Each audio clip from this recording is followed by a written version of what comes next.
Bonsoir, bonjour par rapport à Herbe Ozali Kolanda Biso na émission Nabino arrobas ngonga bosolo eye vérité ye na bandako na bino ngonga bosolo eye na mapango na bino ngonga bosolo eye bisika nyonso bozali vraiment tosengi na émission lelo papa maman bokota bolamusa bao balali po ete temps eza lisusu te ya kobomba vérité tant esengeli bana na nzambe bapoliticien mpe baza bana na nzambe donc couche nyonso wana esengeli bato bacomprendre que tant toza nango eza soutan ya maseki te eza soutan ya baventure te parce que totiki déjà baventure mingi et puis tozocontinue yango ezolanda biso toujours na nsima. Donc, lelo ezali juste mise au point et puis analyse par rapport à discours ya Ambongo. Donc, Fridolin Ambongo, yazali cardinal ya Église catholique na Congo Kinshasa. Donc, tokosenga mutu nyonso sika zali tokosala na bino banalize pona koyeba est-ce que Ambongo makambo alobaki discours wana alobaki na ochela bino bokoyo kango est-ce que azana raison toi azana raison te donc toko ça la petite analyse hein, moi et vous à la maison et tout le monde comme ça chacun de nous aura sa part donc j'aimerais que tout le monde vous puisse aussi réfléchir comme je dois essayer un peu de réfléchir par rapport à la sagesse ou par rapport à le paix de l'intelligence que je récite de la part du Seigneur. Alors, tout le monde, tous à la éveillé, et puis Tolanda, nenge nzamba kokamba biso na émission lelo.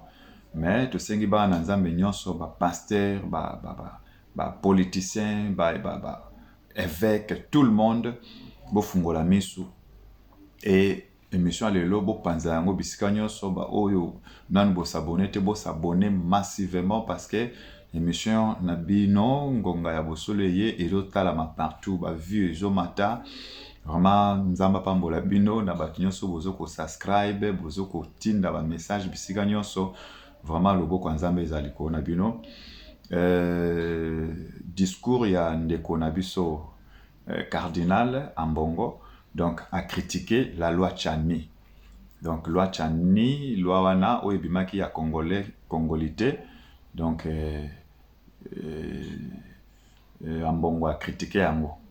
Alors est-ce qu'Ambongo a droit à critiquer discours wana? Oui ou non? Alors on va un peu analyser et puis tokolobe la deuxième point ezali likambo ya ndeko oyo babengi Mwanda Chuchu débuté wano bakangi. Donc l'autre tozaka na 2 points ou 2 points au moins autre ko meka un peu ko développer. Il y a débuté Mwanda Chuchu et puis na discours il y a Ambongo. Toko analyser na bino ensemble pour yeba résultat nini toko zwa na poko lelo ya.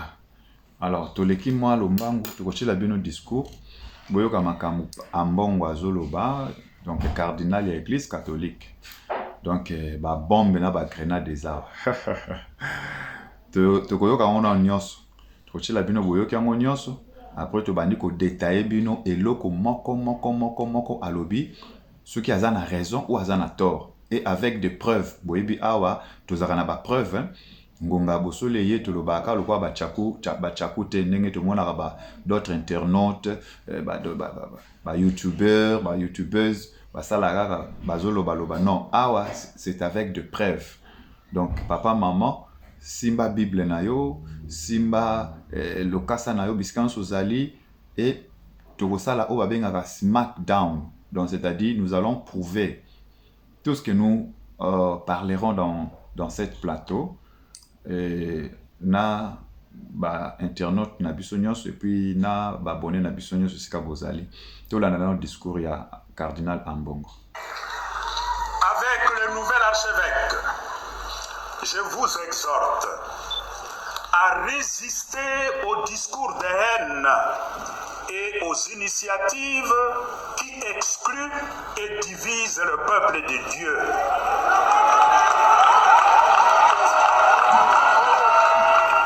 Renforçant ainsi la méfiance entre les communautés. Encouragez plutôt les sentiments et le bonheur de vivre ensemble. Le vivre ensemble est une valeur. Et ne croyons pas que le vivre ensemble est une donnée naturelle. Nous devons travailler pour créer ce sentiment de vivre ensemble. C'est pour moi l'occasion, au nom des évêques du Congo, notre Senko, et du peuple congolais, de stigmatiser le dangereux projet de loi sur la congolité qui ne promet point la cohésion nationale tant souhaitée.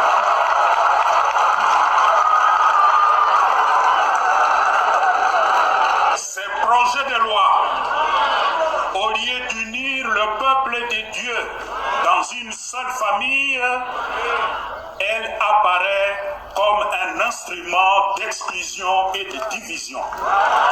Je vous invite tous à rester extrêmement vigilants par rapport à toutes ces initiatives dangereuses qui n'ont comme l'unique mérite de créer la tension au sein du peuple.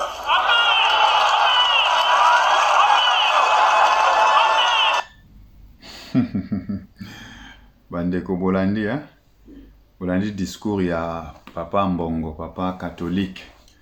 Papa Mbongo yo wana pesi discours na ye, je pense que batamayele bozali na bandaku batope balobara bakenda ba classe ba université ba sala ba droit, ba sala peut-être je ne sais pas ba doctorat, tout le monde bozana bozolanda biso.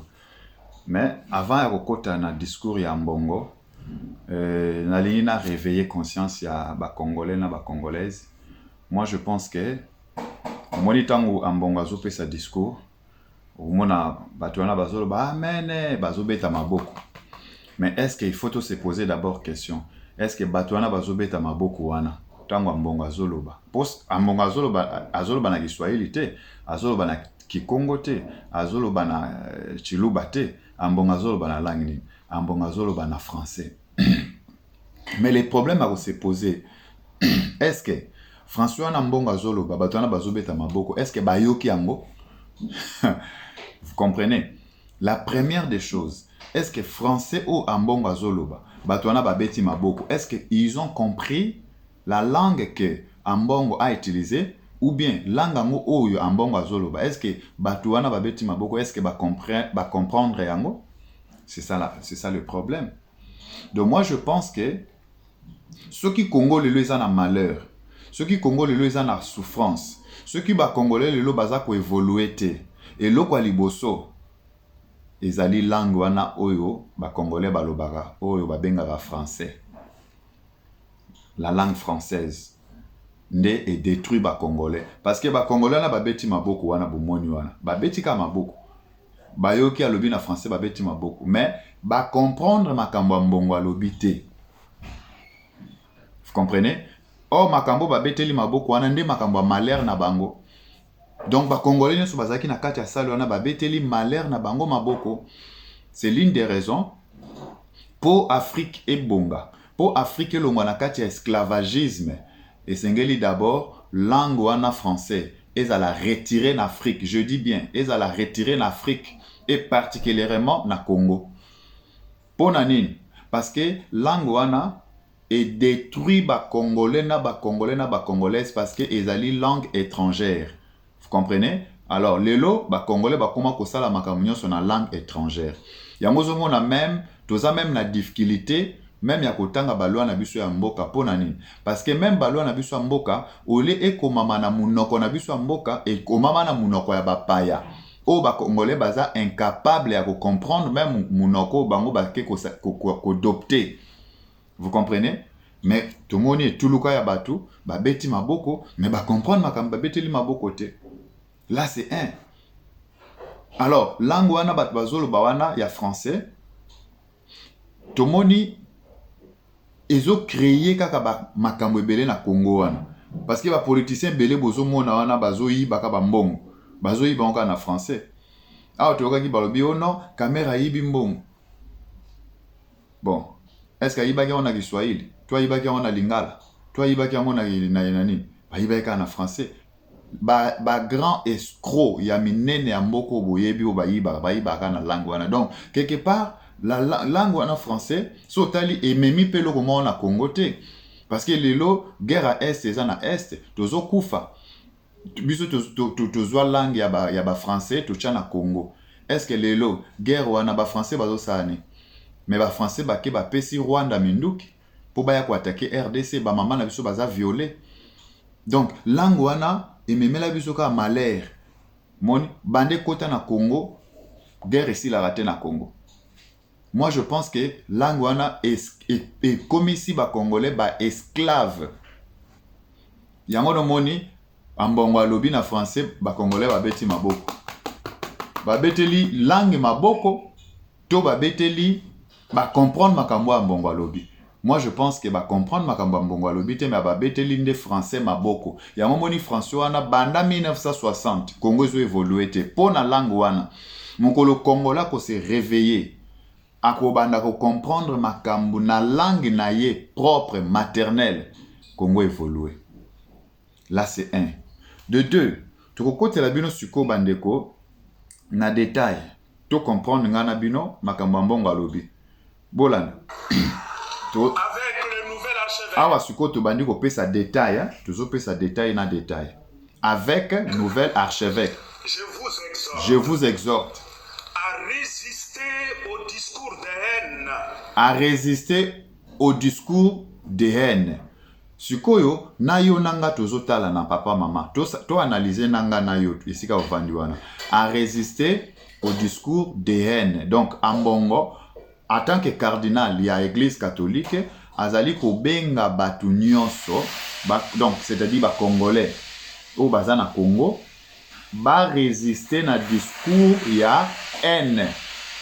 Sikoyo il faut se poser question discours au ambongo azo sala liaison azo benga discours ya haine eza discours nini papozolanda discours o ambonga zolo bake eza discours ya haine eza discours nini tolanda Avec le nouvel archevêque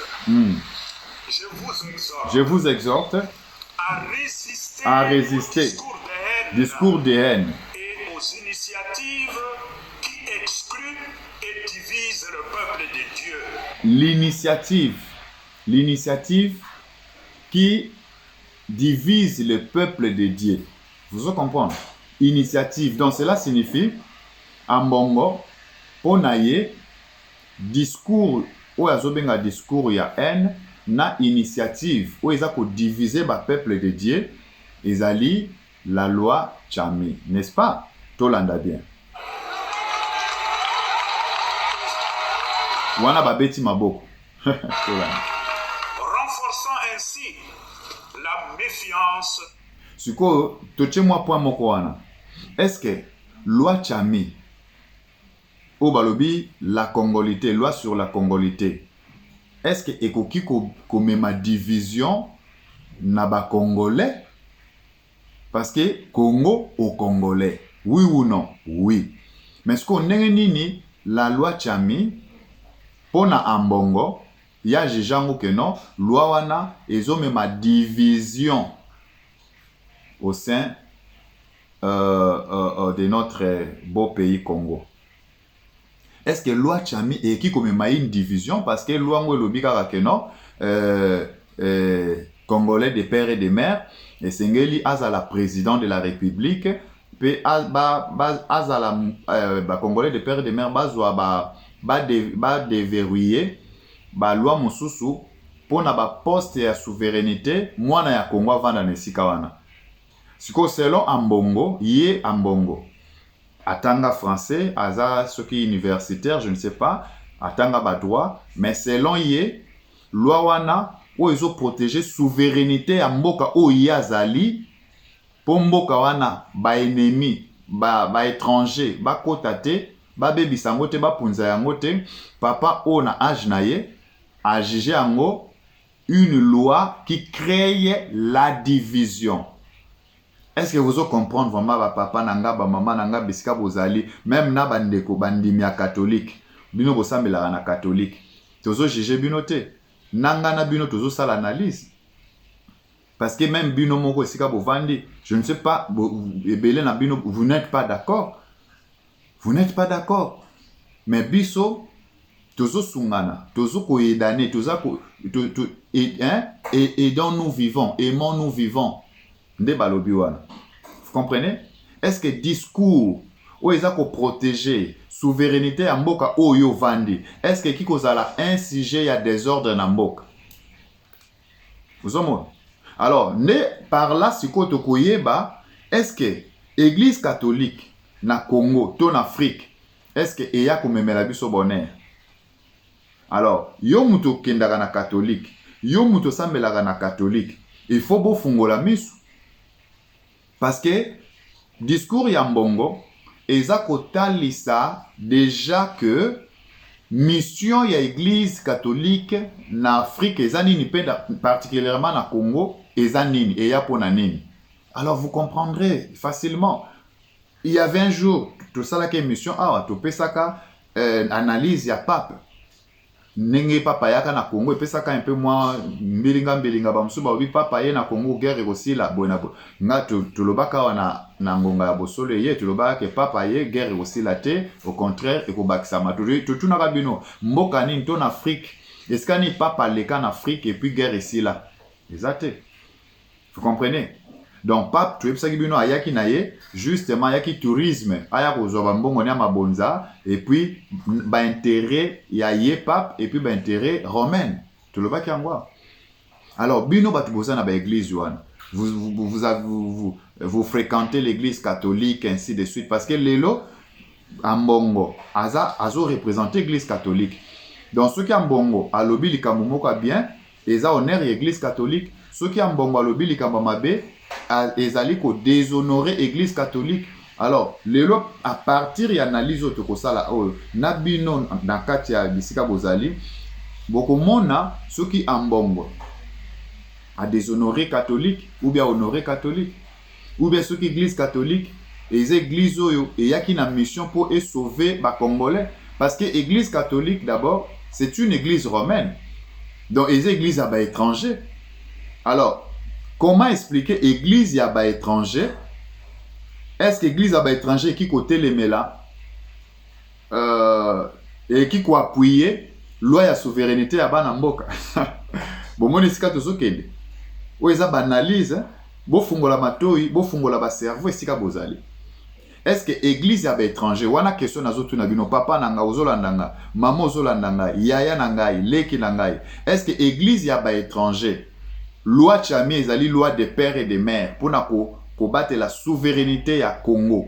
Mais église catholique ezali église ya ba étranger. N'est-ce pas? Et outa Europe et yen Afrique et yen Congo. Est-ce que ba oki ko appuyer loi à la congolité? Yo tozo tuna yo muto oza universitaire. Yo muto betaki maboko tango mbongo alobi papa obeti maboko seki ozala ba diplôme sko ba diplôme wana na ba français ozoloba wana ozomona teke ekomisi bino ba esclave ozomona donc ti bobeti maboko wana bobeti la bozo beta maboko po boza ba esclave, vous êtes des esclaves. Ti na 21e siècle les Congolais sont esclaves na kati ya pays na ye. Comment une église étrangère et bandi peut que corongoliser bino? Une église étrangère. L'église catholique, c'est une église étrangère. L'église catholique, Moussala Naye, a défendre l'intérêt à pape, ayana deux missions, intérêt à pape, et puis de deux, l'intérêt de l'église catholique romaine. C'est tout. L'église catholique n'est pas là pour défendre la souveraineté d'une nation. ou d'un peuple. Comment bakoloba na bino? Mais tokoloba ti bokoyoka. Vous comprenez? L'Église catholique, je reprends bien, n'est pas là pour la souveraineté. Il y a Congo, Église catholique, et il y a les églises à l'étranger. Donc, ekotikalaka jamais qu'on défendre intégrité nationale. Pendant que la loi sur la congolité défend l'intégrité nationale. Vous comprenez? Donc, Église catholique, tango ekotaka, na ba newane bandeko kota na ba Afrique. Il y avait, bolanda bien bandeko. Awa, vraiment, molimo ese tomboki. Molimo ese tomboki parce que trop c'est trop. Molimo ese tomboki. Bo s'abonner. Bo s'abonner. Arrobas ngonga ya bosolo eye. S'abonner, subscribe. Koyeme karate, s'abonner. Tango Église catholique eye. Bolanda histoire ya roi Léopold II. Speech nae donc discours nae. Tango atindaka ba pasteur blanc en Afrique, ba prêtre. Ayebisaka bango bo sengaka ba taxe ebele, bo torturer bango. Ce ba ye kotala bino, bo pesaka bango biloko moko ezanga tina. Mais soki bino boke il faut balambela bino ba ngulu ba ntaba ba soso tout makambo ebele eza wana. Nkobusu to otangela bino soto 18 ans. Vous comprenez? Donc, cette église a une mission juste de défendre l'intérêt du pape et l'intérêt du Rome. Donc, l'église catholique, bon s'attendre, tout ça, bino bat boza na Congo, Kinshasa, bandimi, bolandaka église catholique. Boye baka yango que église catholique ekotikalaka jamais pour défendre souveraineté à ba Congolais parce que c'est une église étrangère. Obo ya ondimande yangwana mbongo la kisiamo. Donc pour Nambongo, la loi où ezali ko protéger la souveraineté à ba Congolais, il y a jango loi ils ont créé des ordres. Donc ceux qui ont créé des ordres pourquoi? Parce que l'église catholique ezali église à étranger. Ils ont créé des ordres pourquoi? Parce que ba église wana ba étranger, ba lingi ba étranger, ba diriger na Congo. Ceux qui sont étrangers bazo diriger na Congo, nde Europe ezo tongama, nde Amérique ezo tongama, nde Asie ezo tongama, nde bazo lia kitoko. Mais bino bobeti maboko na sale. Sikoto bobeti ya maboko wana. Bozo mi bete la parce que boza ba esclave ya batu wana. Donc discours moko boye na français. Botanga français mais boyebi yango te ememi bino na libulu, ememi bino na linge, bobeti maboko, nzoka nde bomi beteli malheur na bino. Maboko bino bobeti wana. Soki lelo loi chami esimbi te, to esali eloko te. Boyebaka ngo ba mama, ba papa, boko souffraka donc erreur boko sala lelo, erreur wana ekozwa bino 100 ans pour les réparer. Adam salaka erreur muke. Ayokeli mwasi nae talati lelo mutu asufraka. Pona ni mutu asufraka lelo? Parce que Adam il avait écouté la voix de sa femme, mais nzamba yebisa kiye yo na cheyo mokonzi koyoka mungongo musute, mais yo tanga yoki mungongo mususu abebi samaki. Alors bino baozo kende ba église wana bozo yoka mungongo oya ba étranger olebo yoka mungongo ya mwana mboka congolais de père et de mère, mais bino bozu matoi na bino botie na mungongo ya bapaya. Mais lobi bozala baumbu. Après lobi bozala Congo bon. Facha lobaki Congo yoko Allemagne. Congo yoko Allemagne bino bozo pesa matoi na bapaya. Congo yoko Allemagne. Et yoko Allemagne na magini. Ou bien Fachi, président, moi na congolais de père et de mère, a osa la magie à lobby abracadabra, brou, malama congolais comme allemand. Na mentalité o ibozo kaba, bo moto na bino na kondi malabino na bapaya, na l'église à bapaya. Yamana quelque part na Romain et Komami. Na Romain Komami a dit sortez du milieu des, tokotanga la bino version na, car de tels hommes ne servent pas Christ, votre Seigneur, mais les tels hommes servent leur propre ventre. Alors, Église catholique, il y a juste pour servir leur ventre. Cette église n'est pas venue pour servir le peuple de Dieu. Et c'est l'une des raisons. Balingi te loi wane kota na mboka. Bayebi ke ceux qui loi des pères et des mères ekoti na mboka. Alors, bango ba multinational bazo utiliser ba o baza nom de père, nom de mère. Pour baliaka bien, pour bayebi ke des pères et des mères, moi na mboka ko kale. Et c'est ça la politique, il y a ba impérialiste. Politique, il y a ba nyonso ba multinational. C'est ça l'ère politique. Mais bino na kati ya salle bobeti maboko kwa. Donc bozo mi beti la maboko tala ndenge toza ba malheureux. Peuple malheureux, peuple maudit. Mais c'est pas possible. Alors tozo kende. Donc pona ndeko oyo babengi cardinal Fridolin Ambongo pona ye azo juger loi wana ezali loi oyo ezali ko créer des ordres. Oh, ce n'est pas ça. Ezali mensonge. Loi wana ezo créer des ordres te. Tozo kende tokoya ko bimisa makambo mususu awa. Tozo kende.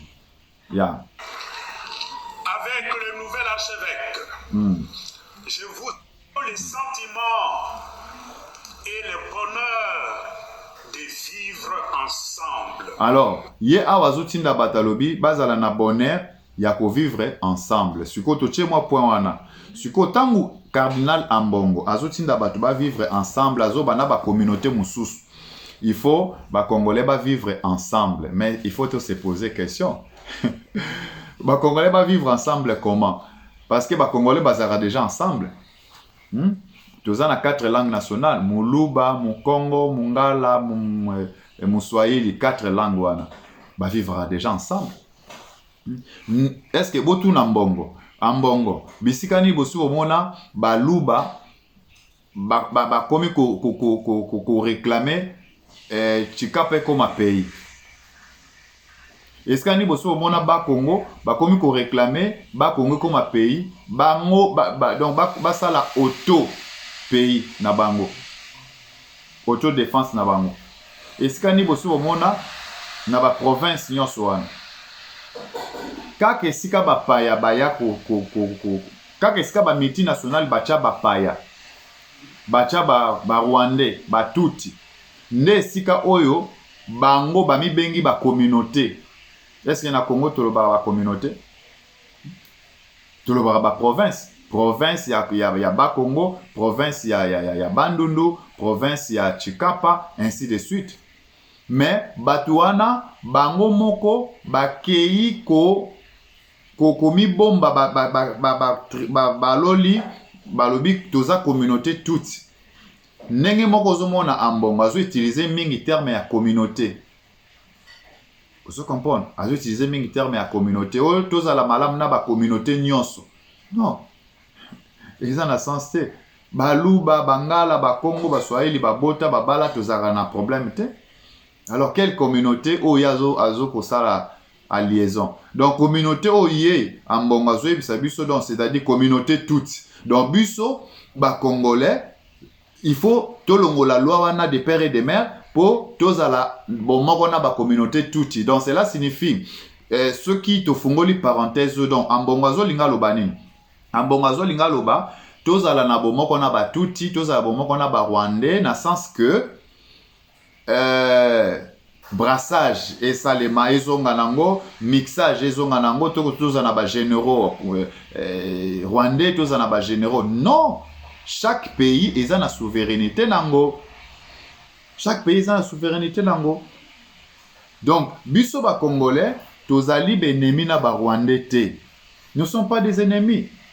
Ba Rwandais, ce sont nos frères. Nenge président la biso alobaki. Mais il a raison. Ce sont nos frères. Mais na makambo ezali ya biso politique, ça ne concerne pas les Rwandais parce que bango baza na politique na bango, biso pe toza na politique na biso, mais nous sommes des frères. Toko vivre ensemble. Somon sko Ambongo ya yeko yebisa biso que non, esengeli ba Congolais ba vivre en paix na communauté. Alors, on n'arrive pas à comprendre quelle communauté ou Ambongo ça la liaison.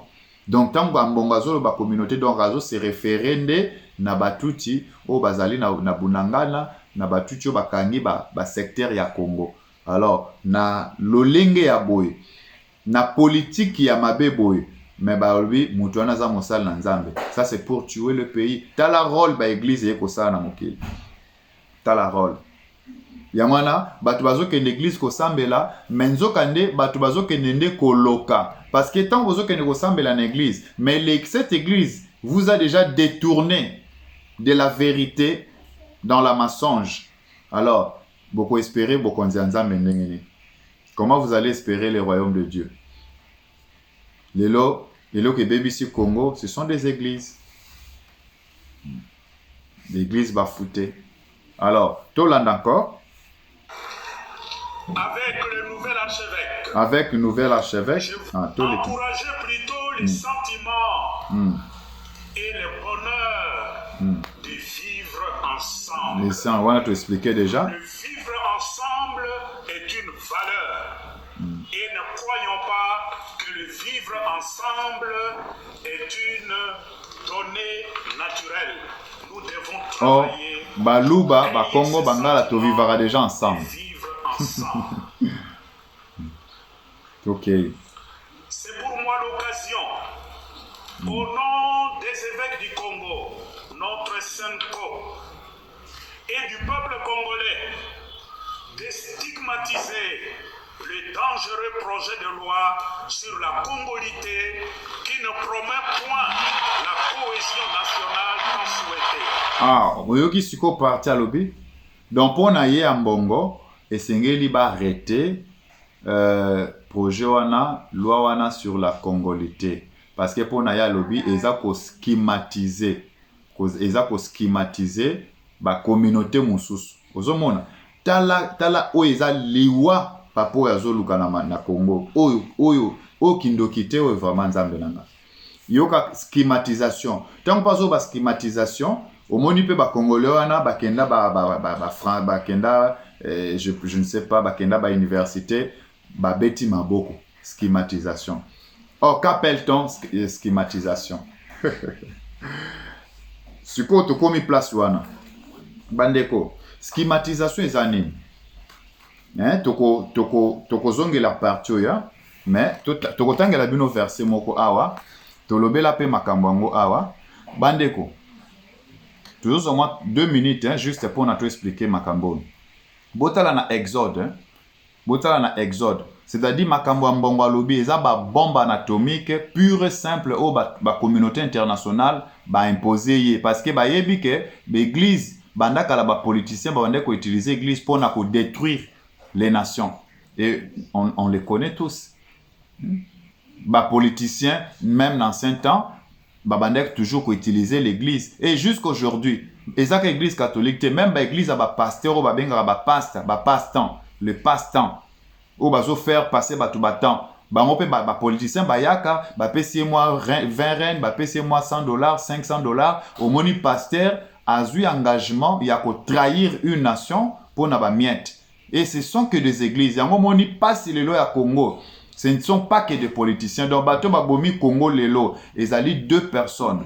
Politique na église. Des bomi Congo. Alors, il faut faire très attention. Na ba église au bozo kende. Soko monika pasteur. Azo défendre les étrangers. Déjà, c'est allié mbongo. Alors, il ne faut pas défendre les étrangers.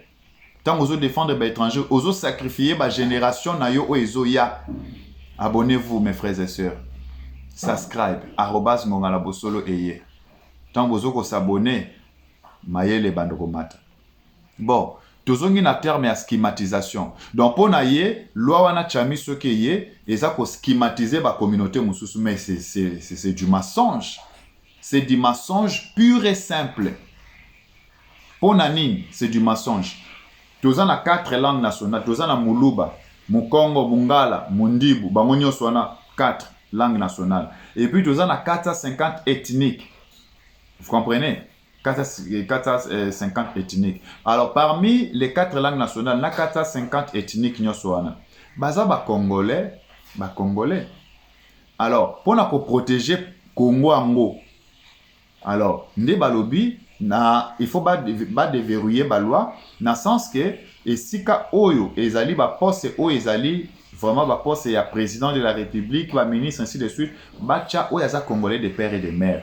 Donc ceux qui bacha congolais de père et de mère, ça doit aussi protéger même ba o bazali bon ba demi Dakar toloba. Ça doit aussi les protéger parce que tant mboka ezotekama na ba demi Dakar pe bazokufa. Parce que souvent, tout le monde habite on est au kota, na bato baza ba demi Dakar, baza ko créer comme un problème. Or, ce n'est pas un problème. Pour yo, aux ana pour ça peut-être, le coup aux demi Dakar, aux ana pour ça comme président ya mboka wana, pour na intérêt na yo personnel, au bandi ko se schématiser à l'occasion de ton propre intérêt. Non! Ezali loi, ou est ko protéger. Moi, Namboka peut protéger même au bazana ba demi-père, demi-mère, tout. Et ça juste loi de la nation, c'est ça. Parce que Namboka peut moko, batunyo so bako koma pe ba konzité. Namboka moko combien de personnes faut ba koma ba konzi? Non. Vous comprenez?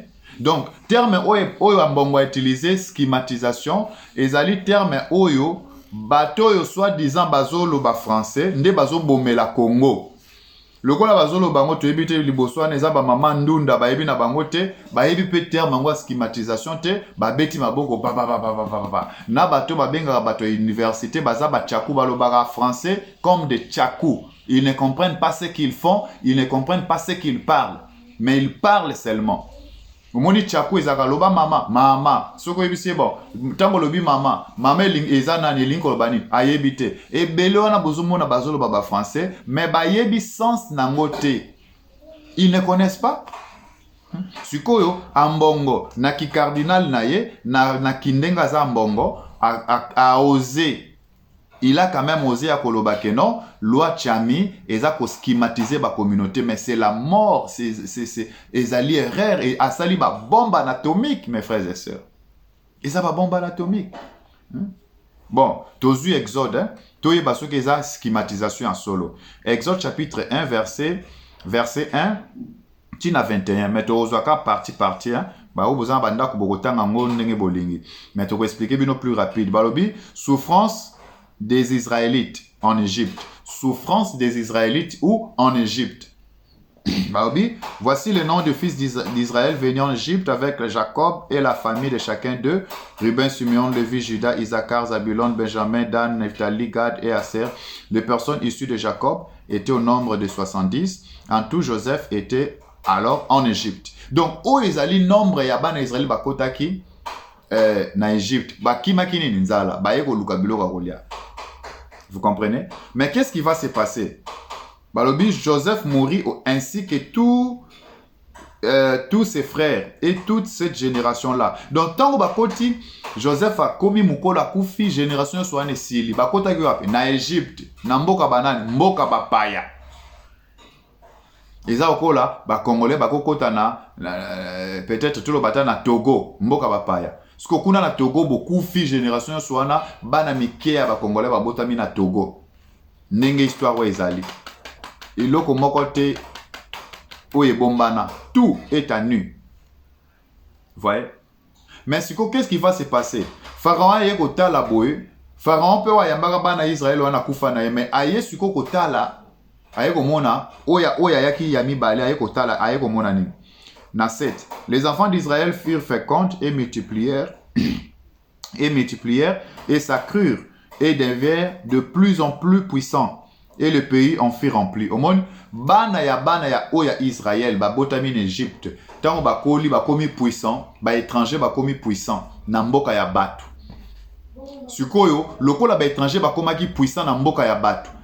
Kolomboka, Pharaon, il fallait qu'à ça la nine. Papa Mbongo, il faut attendre la Bible, vous pouvez savoir verso, attendre verso, à éviter, mais attendre, à apprendre. Parce que vous avez la cardinal, n'est pas dur que vous avez un monopole à koye banzambe, tu as koye la Bible. Non. Tu peux être cardinal, mais tu es loin de Dieu. Tu peux être prophète, mais tu es loin de Dieu. Tu peux être évangéliste, mais tu es loin de Dieu. Tu peux être docteur de la loi, je ne sais pas quoi, mais tu es loin de Dieu. Dieu n'est pas assise sur les noms honorifiques. Et ces gens-là portent des noms honorifiques pour tromper la vigilance, pour tromper le peuple de Dieu. Abonnez-vous massivement, mes frères et sœurs. Alors, qu'est-ce qui va se passer? Les enfants d'Israël furent féconds et multiplièrent et s'accrurent et devinrent de plus en plus puissants. Et le pays en fit rempli. Moke tondi, Pharaon Salénine, 8, na 9. Il s'éleva sur l'Égypte, na 8, il s'éleva sur l'Égypte un nouveau roi qui n'avait point connu Joseph. Au monde, parce que dans l'Égypte, Zaki, ba roi bande ko succédé. Pharaon soka leki, musu soya Pharaon, ainsi de suite. Pharaon peut musu soya kiwana, akuti bana Israël ba komi puissant na Égypte. Qu'est-ce qu'il avait fait? 8, na 9. Il dit à son peuple, wana Pharaon, aebisi ba peuple na ba peuple banane. Peuple égyptien, banane, des pères et des mères. Donc, des pères et des mères, et bandika lelo bino na Congo te bozo paniquer. Comment expliquer lelo loi ya congolité? Comment ils opèrent sa panique? Est-ce que la loi sur la congolité, ça doit paniquer les gens? Est-ce que la loi sur la congolité, vous devriez, est-ce que qui vous est donné le pouvoir de connoter ça une schématisation? Ça, c'est de tromper le peuple de Dieu. Vous êtes des menteurs. Vous êtes des menteurs. Des serviteurs menteurs. Des politiciens menteurs. La loi sur la congolité et bandi kakana sur la congolité. La loi Tchami a commencé depuis l'Ancien Testament. Vous comprenez? Depuis l'Ancien Testament. C'est ça ce que je suis en train de lire. Qu'est-ce que Pharaon a fait? Il s'éleva sur l'Égypte un nouveau roi qui n'avait point connu Joseph. Il dit à son peuple, voici les enfants d'Israël qui forment un peuple plus nombreux et plus puissant que nous. Au monde, ayebisi peuple na ayebisi ba des pères et des mères. Kasi ndenge biso peut tous infiltrer. Tous infiltrer na ba Rwandais, tous infiltrer na ba Ougandais, tous infiltrer na ba pays limitrophes. Allez, moi na mboka telemi, ayebisi ba Congolais des pères et des mères. Alors, où en sommes-nous, Bino, ba oyo, ils ont paniqué, Bino, ba oyo, ils ont paniqué, Bino. Pourquoi vous êtes paniqué? Pourquoi vous êtes paniqué? C'est qu'il y a un problème. Donc, ce que moi dis, ils ont paniqué, c'est-à-dire, il y a un problème qui est caché derrière.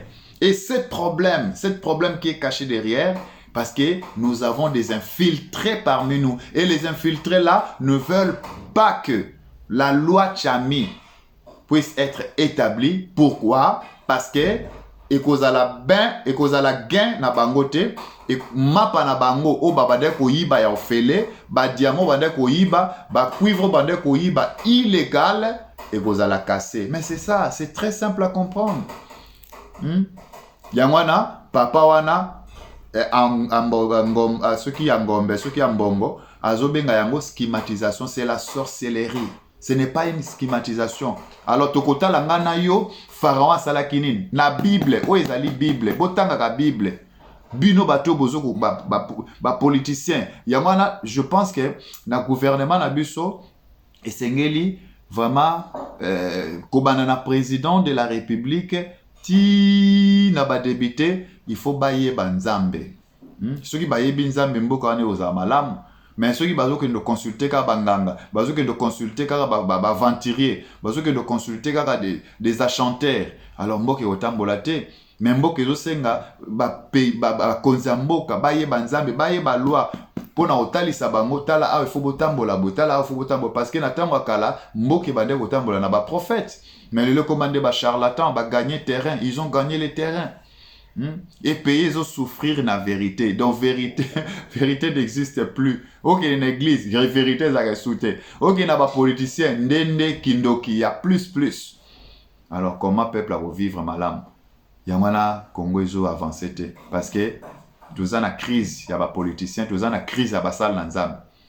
Vous comprenez? Ça fait très mal. Comment on a un soi-disant congolais, ceux qui nani mutumoko babengaka cardinal atelema alobaba propos ni ya ndenge wana donc wana ezali koteka Congo koteka mboka na ba ennemi mais tala Pharaon atelemi le même propos oya mbongo alobi lelo Pharaon a contredire yango, Pharaon a kutu d'ailleurs, Pharaon a telemisaki nde bana mboka. Donc ndenge ambongo a telemi lelo, il fallait qu'il a telemisa nde bana mboka ba appuyer la loi sur la congolité parce que ba étranger na Congo ba zui force, ba étranger na Congo ba komi puissant koleka ba peuple congolais.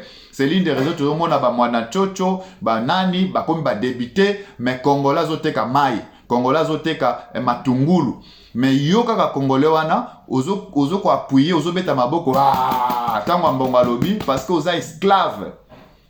Un esclave. Il y a ba religion étrangère. Un esclave, il y a ba politicien étranger. Alors Congo za na chance te.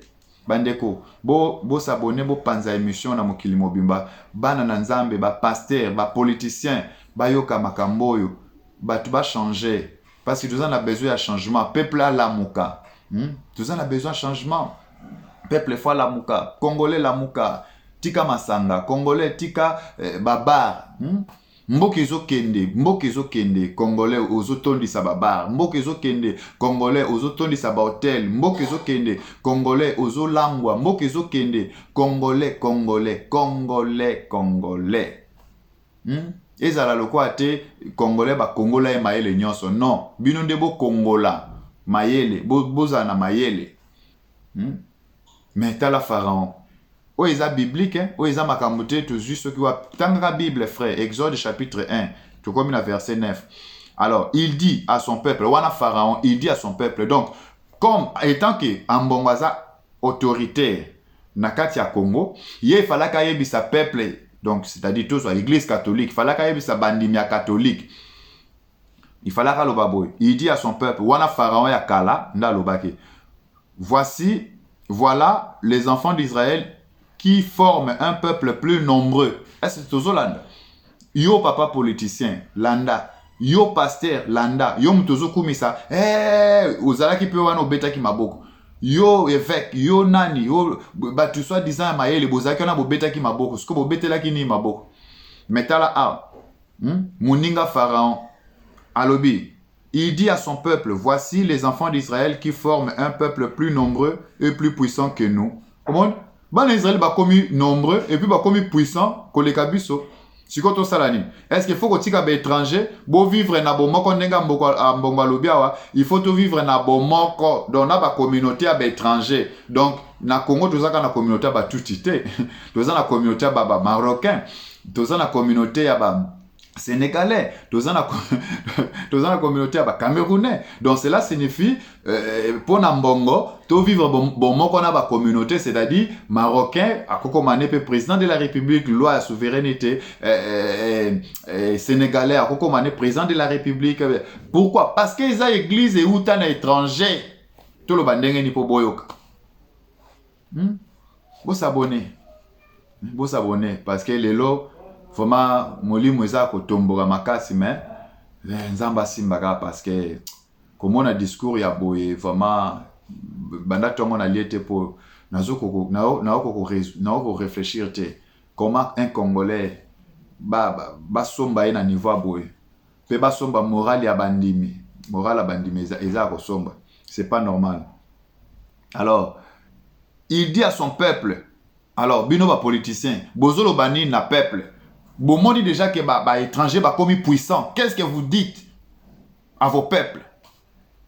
Il y a toujours un président de la République, président Fachi Beton. Président, Mboka wana nzamba pesio yango o diriger. Et nzamba pesio. Non, président Fachi, nzamba pesio mboka te oyibaki pouvoir. Bazaba malheureux. Il faut leur dire ce sont de malheureux et je vous mets qui que ce soit en défi.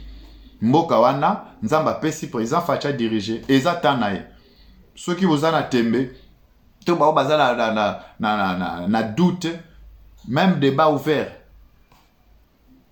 to sala na bino numéro est affiché on a 065 90 59 550 on va le faire.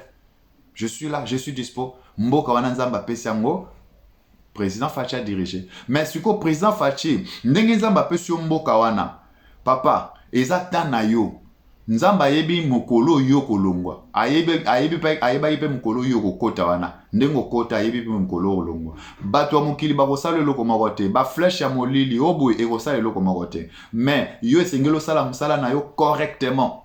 Donc loi wana loi chami esengeli obeta loboko na mesa parce que vision elaka ndeko na bino na janvier, je pense que na saka ba émission belé nande kona biso journaliste Corsi Mangaribi na pese mbote sika zali nzamba pambola yo et tout le monde a qui vision wana il fallait qui loi chami côte en place et gloire à Dieu quand même toyoka ki pululu quand même ba proclamer yango po ba ke ne voter yango. Donc je pense que nzambe azali boso azosala mais bakale ezali parce que zo monde ça ma bakale ezali a mike mais bakale wane ko bukana.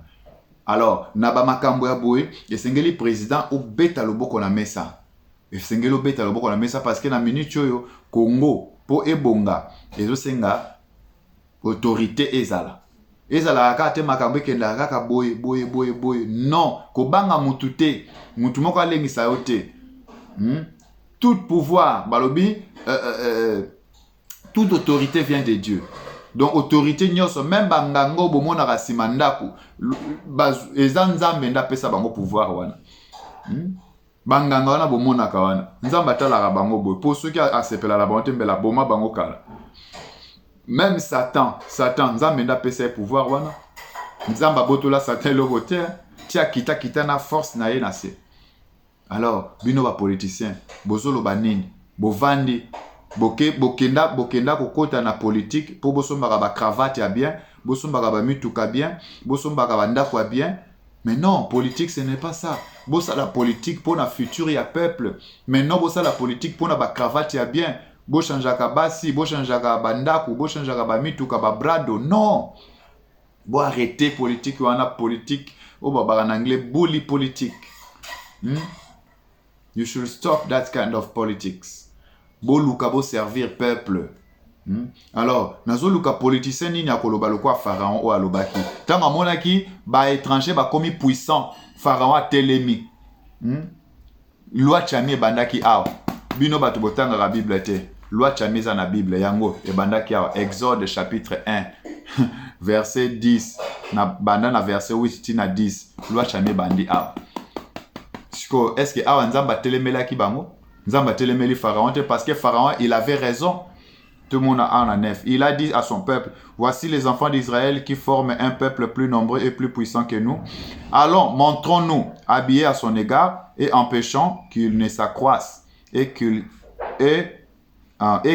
s'il survienne une guerre, ils ne se joignent à nos ennemis pour nous combattre et sortir ensuite du pays. Il n'y a rien de nouveau sur le soleil. Pharaon a dit que les étrangers sont commis puissants. Tu as empêché Bango. Mais c'est ça. La loi Tchami, papa, politicien, gouverneur, papa Mbosso, Batunyo Sobozo landa émission. La loi Tchami, c'est juste pour empêcher les étrangers qui vivent au Congo. Oyo ba komi puissant pour na ko déraciner bango bazale sous puissanté. Ce n'est pas une schématisation. Est-ce que bozo kanga? Ce n'est pas une schématisation. Bino ba universitaire. Bozo landa. Ce n'est pas une schématisation. Au moins ba français des oboma bino.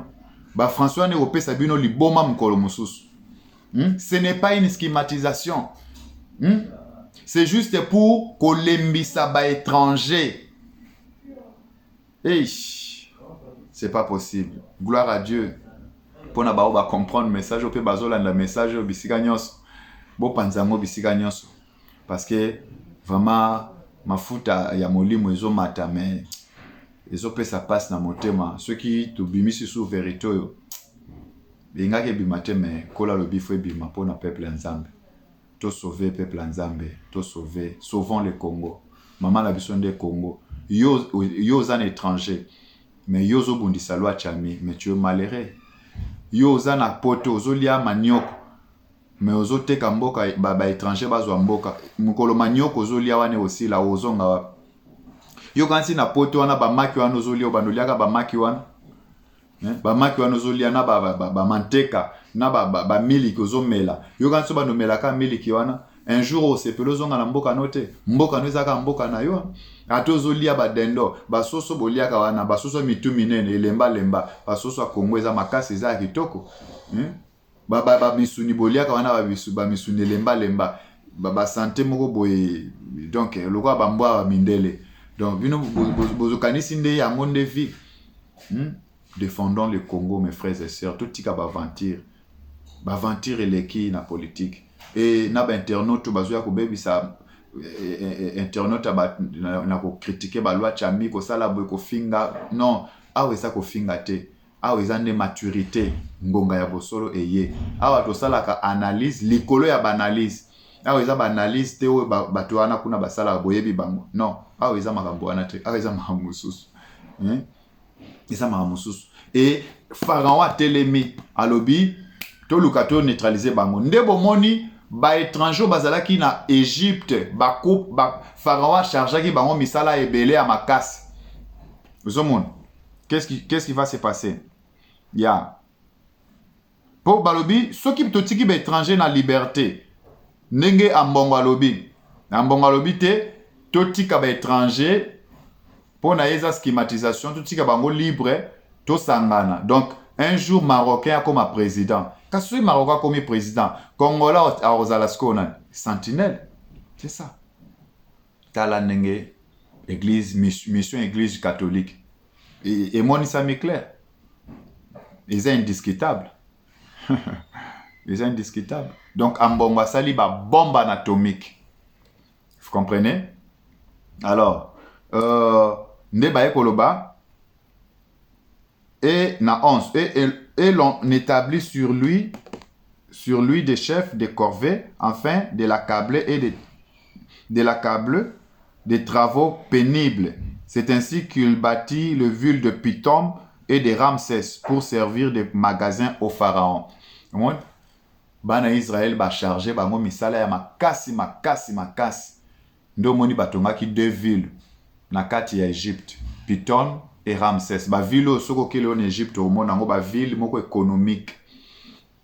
To baneti Lubumbashi wana batongi ba miba, batongi ba nini tout onatra tout ça. Bana Israël nde batonga ki yango kuna. Or, biso c'est le moment ne bongi to empêcher ba étranger, mais biso le to empêcher bango ambongwaye na discours te, bo empêcher bango te to vivre na communauté. Est-ce que biso faut vivre na communauté na ba marocain? Biso faut vivre na communauté na ba tout? Non.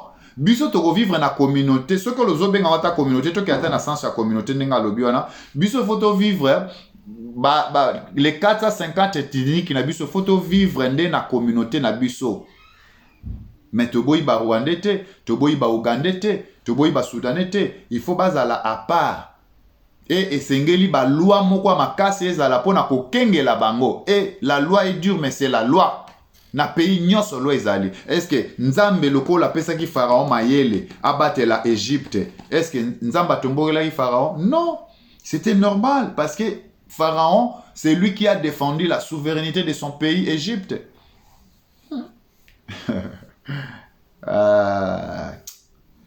Donc, émission yo, eza vraiment, tosuki kawana, malgré tout, makambo eze belé à Koloba.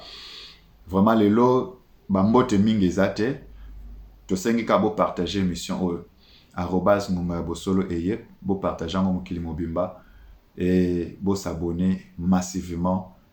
Bo subscribe, bo s'abonner, mais Congolais, linga Congolais. Donc, loi Tchami, eza biblique. Eza biblique, eza schématisation te. Politicien ko saote, cardinal ko saote, évêque ko saote, yo petanga la Bible. Sala rape ba recherche na yo. Tuna rape nzambe. Eza ka te batuloko baba. Batu faut ba ya oyebisa yo, non. Izande kotanga la Bible. Donc, discours ya cardinal oyo, ezali discours juste pour faire plaire bah, impérialistes et bah, communauté internationale pour bah, continuer à exploiter l'Afrique et puis bah, continuer à exploiter le Congo. Et c'est malheureux ce qui une église et y na kati ya mboka ya batu et y pour na ko dévier ba peuple wana balanda mensonge na erreur.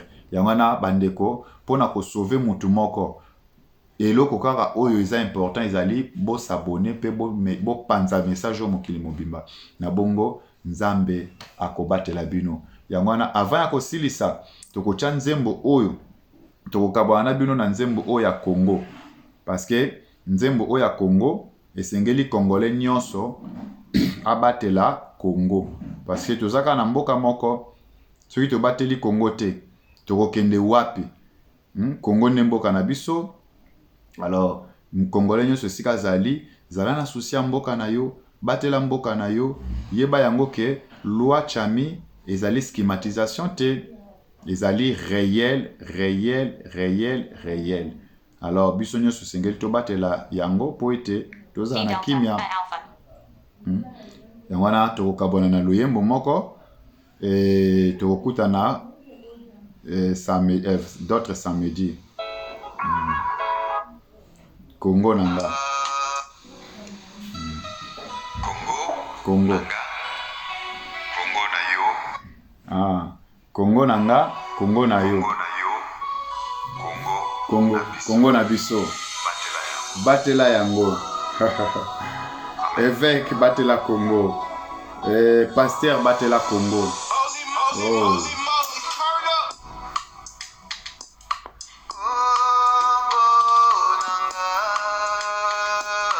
Congo nanga.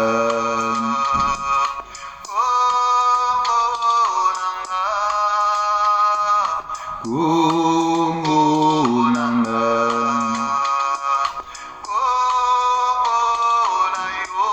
Congo na yo, hein? Soko teki Congo lelo génération ne kozala wapi, mes frères et sœurs. Congo na yo.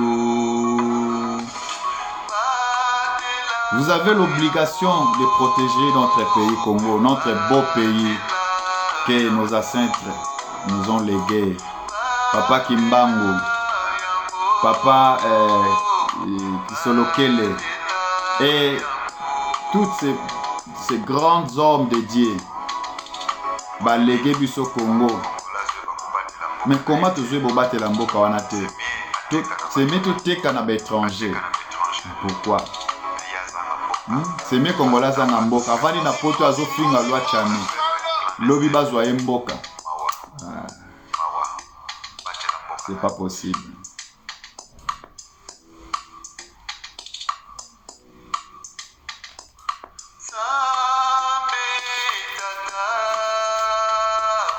Zambe mwaka.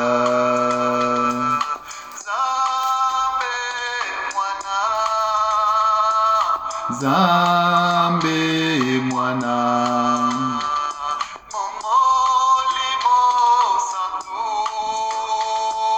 Molimo santo. Oh, gloire à Dieu. Abonnez-vous massivement sur @ngongayabosolo eye et bye bye. Tomonana samedi prochain. Que Dieu vous bénisse. Na activité nyonso na bino ekende liboso. Au nom de Jésus-Christ de Nazareth. Que Dieu vous bénisse. Bye bye. Ciao.